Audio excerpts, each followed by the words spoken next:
Hello everyone, welcome to Digital Marketing Can Podcast, your one-stop destination to explore the latest happenings, strategies, tools, techniques, and case studies in the digital marketing domain. I'm your host Prince Kumar, and we have Alexandra, the president of VSG Marketing, with us today. Alex Devine is a marketing and business consultant providing a unique bridge between the old school business ideas and new generational perspective. As the president of VSG Marketing, Alex uses technology and data insights to help companies and individuals define their sales strategy and manage their digital presence. Hi Alex, a warm welcome on our show. Hi, thanks for having me. Okay, and we are excited to have you and discuss on one of the important topic, that is what are the different important steps that one should plan while executing any digital marketing project. To start our conversation of today, can you let us know a bit about your corporate journey and how the years you have been into the digital world? Yeah, absolutely. I'll tell you a little bit about me. So I grew up in small business. Both my parents are entrepreneurs. They've had several successful businesses. And so we always talked about business at the dinner table, we always say. So I kind of grew up in a business owner mindset, and I'm very familiar with the challenges that they have. So I was also very focused and determined. I thought I didn't really know there was many other careers you could have except entrepreneur. So I went to college, got a business degree, and was kind of off and running. So I began an internship with VSG Marketing in 2013 or 2014, I believe. That's my 10th year with the company, and have just really accelerated from there. And I've gotten to help hundreds of businesses working in a marketing agency, because we have, hundreds of projects at any one time and 36 to 45 clients at any one year. So I've gotten exposure to a ton of B2B marketing, specifically in the financial sector, employee benefits, manufacturing, architecture, engineering, construction. Have just gotten to kind of see a lot. So I came up on the account side at VSG, was in client service and strategy primarily, and have seen kind of what has worked and what hasn't worked on the digital side, as well as in sales enablement and with marketing technology specifically. I was a marketing director for a couple years, became the vice president, and learned a lot about how you run a profitable business, and was managing 12, 13 staff, and then we kind of built that company up to be acquired a year ago. So we are now a Spindustry company. Spindustry has about 50 folks, and they specialize in SharePoint development, custom .NET development, specifically e-commerce and digital solutions. And so they acquired VSG to be kind of their MarTech bolt-on, and I'm now the president of that service line. So it's been a crazy 10 years, but I've learned a lot, and now I'm really passionate about just chatting with people and seeing how I can help, sharing hard-won insights. That's what it's about. Amazing. So what all different services that VSG provides out? Yeah, so a couple different service lines. As I mentioned, Spindustry as a whole has a SharePoint division. So we offer training, development, governance, anything in Office 365 or a SharePoint environment we can help you with, technically or training-wise. And then we also provide custom web development. So pretty much any project that you have, we can find a solution for that is primarily in a .NET environment on the Spindustry side of the house. And then we have digital marketing services, of course, so that includes ads, strategy, some social management, all under the sun. And then we have a very large creative services department really on both sides of the house. So branding, strategy, audits in general. We'll do comprehensive audits. And then the VSG side of things, we offer MarTech consulting. So we talked about HubSpot, Salesforce. What is my kind of mix of tools that I use to have a successful marketing and sales team? We curate, train, implement, integrate, all that stuff. So full service, really, when you think about it. I think there's very few things that we don't do, but those things I mentioned, we do, with excellence, probably better than a lot of folks in the game. Great team. Okay. So now, the topic that we have is very interesting, because definitely people get a lot of projects out there in digital marketing, but most of them generally fail because they do not have the steps or the plan that they should be using to execute that in a proper way out. and therefore Yeah. this becomes an important part of it. Yes. So, can you help the audience understand that what are the important steps that should be followed? And it starts from day one till, let's say, the fourth month, fifth month, or till the time when we say that the client is fully confident on us. Yeah, absolutely. So it's a big topic, digital marketing, and I'm going to try and not get too much in the weeds just in our short time together. So there's lots of technical steps that allows you to execute digital marketing well. But if we kind of back up, it's all basic marketing principles that we have to check off before we get to the technical. So something that we like to talk about is knowing your audience. Truly, that's what it starts with. Where this helps us a couple different ways. We can decide what channels, what our spend should be based on those channels, what message needs to go out and how it needs to look, just purely based on knowing our customers and our ideal customers very, very well. And the key thing that we need to do is provide value to them. And that trickles all the way down into that little final ad that you see, right? Like what's important to people, what's going to motivate them to act, and then what is their journey through your website and into the funnel. So in general, know your audience really well. If you do not know your audience, or maybe are still figuring out who your audience is, stop there and let's do some research. Let's do focus groups, let's do surveys, let's do outreach, let's run tests. Tracking is a critical part of digital marketing in general, but first we have to have data and personas about who we're targeting. The other thing, and really tracking goes right along with knowing your audience, is we have to figure out if our digital marketing is going to be successful or not. And there's no way for us to tell unless we track. So a common frustration that I hear about folks working with agencies or with digital marketers in general is the marketing company will run a campaign digitally and then come to you and say, hey, we did amazing. You got 1 million impressions, or you got, 40 clicks, or you got all this kind of top of funnel stuff. And they're right. That is very good metrics to say that someone is interested in your product or service. However, business owners are like, great, but no, I don't have money in the bank, right? Like a sale didn't close, my form didn't get filled out, etc. So when you start a digital campaign, figure out what success is. If we just want eyeballs, then 1 million impressions is great. We did it. We hit our goal. But if your goal is truly sales, then we need to define that for your team, and we need to have a way to track it. So think about your technology infrastructure as well. Do you have GA4 set up? Do you have conversion set up correctly? Do you have a form on your website? Sometimes we even stop there. People are like, well, I don't know. The person just called me on the phone and I made a sale. Well, great. Well, where'd that person on the phone come from? And in today's day and age, we have lots of tools to tell us exactly where those leads are coming from. And so we have to have a way to attribute it and pull comprehensive reports over time. That's why we're so passionate about marketing technology, because we can integrate the marketing activities that we do with the end of the day, like closed won sales, and we can figure out what works and what doesn't work. So tracking is a critical piece, knowing your audience is a critical piece, and then execution is the final stage there.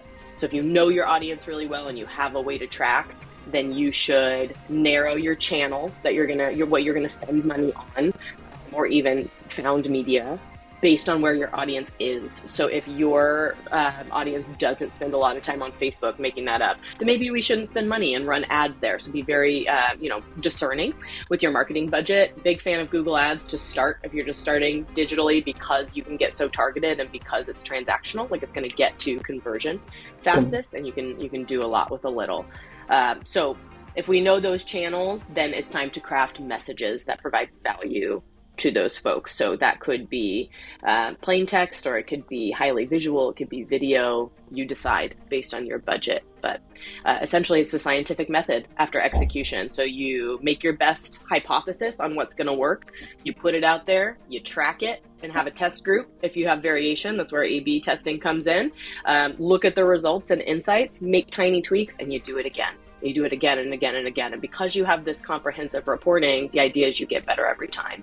And you're spending, less money trying things and more money converting things. I would say one of the biggest takeaways that I have for people is stop thinking about marketing as a cost center. It is not an expense in your budget. It is a revenue generator. When you invest in it, you are investing in more sales if you do it correctly, which is what we're talking about right now. So that's a high level overview. If you're thinking about digital marketing or wondering why yours isn't working, those are kind of the foundational tenets. Amazing, amazing. So we will be deep diving into few of the important topics of the point that you have mentioned about. The first one, which I would like to understand more deep, is Mm, about understanding the target audience. So yeah, generally, what we have seen upon is that when we ask for a brand, let's say if there's a kind of e-commerce store out there, okay, and we as a digital marketer, when we go and say, then they say that okay, my target audience is someone from the age group of 20 to 45. It's yeah. span, that those are things. But then that targeting does not become a kind of problem. So, what should be the target audience? So, let's say because we cannot go on a broad scale, because if we are going on a broad scale, then we are not creating or we are not narrowing down to the target audience that we want to target. So, what are your advice on that? Yeah, specific is terrific, I say, to target audience. So, like you mentioned, if we say, oh, I want anybody, well, that's hard to target for. It's very expensive to do. Even like, I want anyone 20 to 65 that lives in these zip codes. That's a lot of people. So, we really want to spend time defining who our services or products are a best fit for and create a persona around that person. Who are they at a party? What do they like? What would you get them for Christmas? Let's define their personality a little bit, and identify key buying indicators that motivate that person. So there's tons of tools that can help you do this, but really I find like find a model customer, someone you love that is a perfect fit for you that you're already working with. And a lot of companies only have two or three when they start this journey. That's fine. Bring them in, ask them questions. Why do you like us? What resonated with you? What are some factors about yourself? So do your research and just ask people. I think the human component of marketing is missing in a sad way. Just like reach out and talk to people and chat. Like we're trying to motivate people to purchase things at the end of the day, sure. But if we could think about it like, hey, I am providing value to my friend, that's nice. And it's nice to know all the details about it. So all that to say, buying indicators, and when you're defining a target audience, there's a couple things that I would recommend from a sales standpoint: company size, annual revenue, marketing budget, in general, how their team is staffed, right? So if you're looking to target someone, what is the title that you should be talking to? Is it a marketing director? Is it a CEO? Is it a CFO? What characteristics about them are they motivated? Narrow down industries. You can't serve everybody, so figure out which industries, like pick a top 3 and learn everything that you can about that industry. Get involved in trades, associations, talk with people, same thing, and start to define that profile. So really successful companies in either cold prospecting or just that have hop in pipelines that I've seen, they know their audience very, very well, and their like buying indicators and target audience criteria list is nearly a mile long because they're that specific. And when you get that specific, you have, less of a pool to target ads to. But man, I have 20 companies that are a hot list for my salesperson to call and for us to follow up and retarget with digital marketing, which converts at a higher rate of likelihood. So it's far less quantity over quality now. It is all quality over quantity. And I think your Quantity. targets really appreciate that because they can tell you're talking directly to them and you know their needs. So if you're new to target audience and you just have truly no idea who you want to serve, a good model is think about yourself, put yourself in the customer's shoes and start there and kind of build a model off of yourself if you can. And then as you get more data and more reps with people, you'll start to define that process. Perfect, perfect. Really Yeah. like it, Okay. Now, the second important point that comes into this entire process, it's Yeah. about the communication. Yeah. For each and every step, there are different communication that needs to be planned upon. The Yep. communication can be based upon, let's say, if we have, started a kind of digital marketing activities for any client, the process or the communication might change from step by step. Same might also be differ based on the buyer's journey. Let's say if someone is at the top of the funnel, then different communications will be there. At the bottom of the funnel, there will be different communication. So how Yeah. the brand should be planning for these all communications? Yeah, customer journey, so important. And that's service delivery is really what it is. From the second a prospect engages with your brand at all, even if they don't know who you are and they're just researching, their experience has started. And so we really have to think about curating that experience truly from start to finish. And when I say finish, I mean, I want you to have repeat customers. So even think about top of funnel, they first see us, what's their impression? Then they maybe reach out to us or we reach out to them. What's that impression and how do you want that to be communicated? And think about channels. Do they prefer text, email? They want a salesperson to call them. Really curate that. Okay, and then when we bring them in and we're having that discussion, what's their experience? What materials do we need to support and sell our value? Then the deal closes. Great. What's handoff look like? How do we onboard that client so they still feel great about their decision? And then that's where I see a lot of people stop. They say, great, we got them. What's the customer journey afterwards, right? A year in, milestones. How do we take care of them? How do we appreciate them? How are we incentivizing those customers to evangelize for us and go refer us and tell their friends about us, right? It's truly a journey. So I love to get out a whiteboard and like take a sample customer and think through every single touch point that they would have in an organization, and then figure out what the message needs to be, how we want to communicate with them. And then the third step after that would be, okay, what's the method? Is it text? How are we delivering this message? What makes sense? Then when you have all your touch points, figure out how you can automate them. This is the key. It's very hard to scale with individual touch points. Not saying you should never touch individually, but there's a lot of ways to automate now, right? And that's where technology again comes into play. We can have key touch points with people based on data and automation, and that can be personal, can be direct to them if we architect it correctly. And I do think with the involvement of AI, that is only going to be more prevalent, and people's expectations to be treated well throughout the process is going to be higher and higher. So it's something we absolutely cannot miss, but luckily technology is going to help us do that. Does that answer the question? Ramble No, definitely. Okay, cool. Yeah, definitely you have given that advice to the perfect. Good. And definitely with the intervention of AI, things are changing upon, and as a digital marketer, we should have a track upon that, how it is shaping the digital marketing. Yes. Great. Yep. Now, let's say, we have been doing all these activities out there. Now, the businesses or the brands will be expecting that, okay, we are doing the things into a proper way. But what are the different KPIs that you as a digital marketer are using upon, or how we should be using upon? Because at the first point you mentioned upon. So let's say if someone is getting 1,000 impressions out there, and if they are not getting a conversion, for a kind of, at the branding perspective, you can say that it was a success. But when we say at the sales point of view, if the client did not receive ever a single lead out there, a quality lead out there, then for them it's a kind of wastage of money out there. So what are the prominent KPIs that you would be recommending that we as a digital marketer should be using, and also the brands should be taking that into the consideration? Yeah. Really good question, and I'm going to answer with, it depends on the company and the company stakeholders. What's critical is that you define what success is for you at the beginning, and then your KPIs are going to come from that. So if your goal is brand awareness, your KPIs are going to be different than, hey, we're just trying to be seen in this market. Great, there's a strategy for that. There's absolutely nothing wrong with it. Or I need to make $400,000 in sales, this month. You're going to have very different KPIs. So talk about it ahead of time, but here's like some general stuff that I look for, and that I hold other agencies accountable to. Because again, I mentioned the biggest frustration when people hear I'm from a marketing agency, they go, ugh, you're going to lie to me, right? Like they think we're like tricking them or something.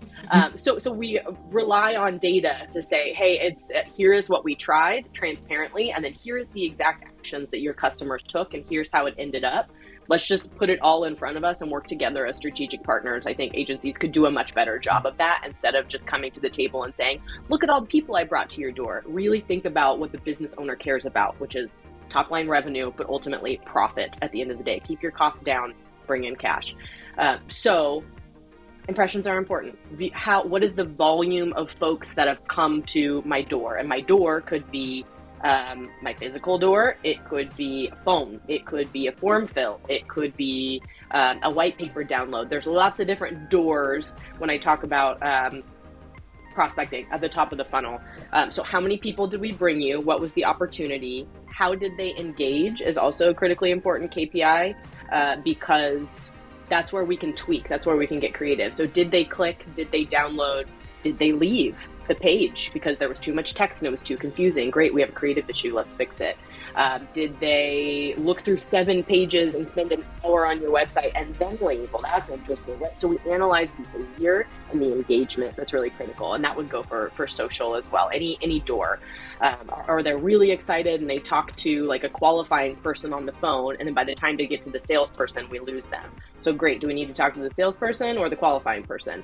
So there's lots, that's where all the magic happens right there in engagement. Then we look at the results side of things. When we bring them to your door and they engage with you, what happens next between consideration and closed one?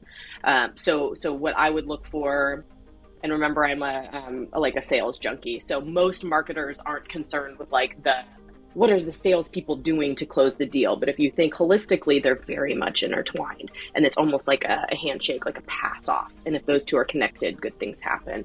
So digitally, opportunity, engagement, and then I want to know sales stats.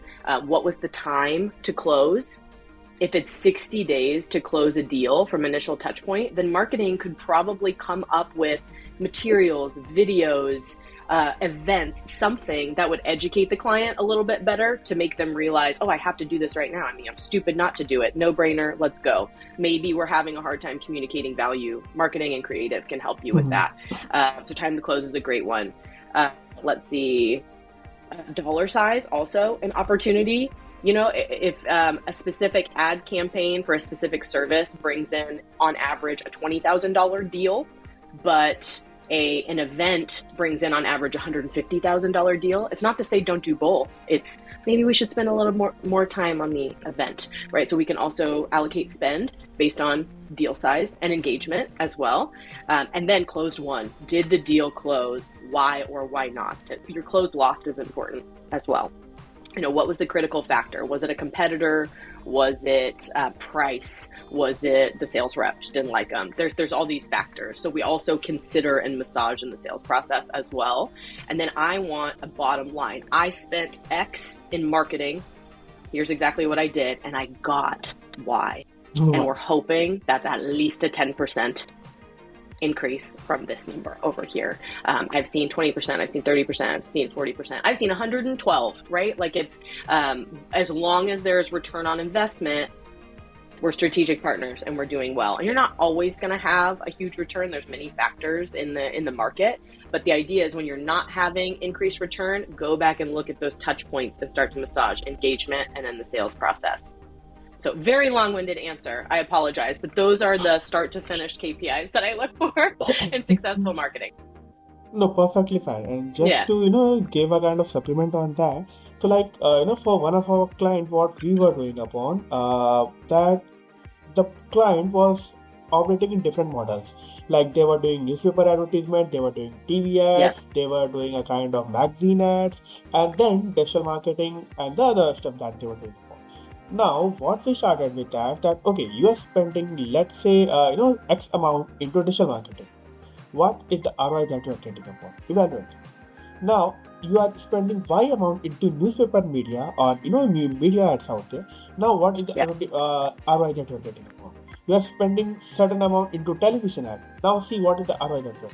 So what we will be able to do is that we were able to convince the client that, let's say, on digital marketing, if you are spending this much amount, then this is the result that you're getting. Now, if you are seeing that from the newspaper advertisement, you are just getting, let's say, 1/4 of the result, so sometimes you can shift the budget because now it's everything, it's all about measuring out there. So if you can measure that, then we can shift the budget from the non-performing assets to the performing assets. Absolutely. And I think that's another, I won't say mistake, but it's like a common conversation, especially if you've never worked with an agency. I think clients come in and they say, give me a holistic, what should we be doing? I want to be on TV. I want to be on radio. I want to be digitally. Let's really saturate the market, right? And if you have all the money in the world, let's do it all, because you can still execute those principles. Most people I talk to do not have all the money in the world, or they do and they don't want to spend it on marketing. Fair enough. So what we try and do is be targeted, and that comes back to knowing your audience. If your audience is not making purchasing decisions on television, don't spend your money there, or in print ads, or so some of what we do as strategic partners is we come in and we do an audit of all of your existing marketing, your existing reach, what you're doing today, how it's working for you, and then we make a new plan that we feel like will get you better results. And then you grow together over time. We're going to start here, we're going to make it based on data, and then we can expand. Because there is times where like a newspaper ad is great and brings in business, or it's important to the community that you serve. So we don't care if it brings us in business. There's all these different conversations that we want to have, but you're exactly right. As long as we understand what return it's providing holistically, and we're okay with spending those dollars, sky's the limit. You can't, like, we call it spray and pray. Don't just try a bunch of stuff and not know what it's doing for you. Definitely. Yeah. Definitely. Yeah, so, Alex, you have given a lot of advice today. Any last piece of advice that you would like to give to the audience? I don't think I have anything specific. I hope some of this was valuable. If anybody has questions or wants to talk about this, or kind of latched on to anything that they want to talk more about, I'm passionate about educating on marketing. I think it's a very confusing space, and marketing means something different, and there's a lot of misinformation out there. So if you're interested in data-driven marketing, Spindustry and VSG Marketing are your people. Let's chat, and we can always do an audit and evaluation and kind of figure out exactly where you are today in a really comfortable, respectful space, and then go from there. Perfect. Yeah. Okay, so thank you, Alex, for your time. Of course. It was, kind of very informative sessions for me and for my audience to know more about how we can use digital marketing and plan the entire process of the project as well. So thank you so much for your time, and we look forward to have you again on our show. Thank you so much. Appreciate it.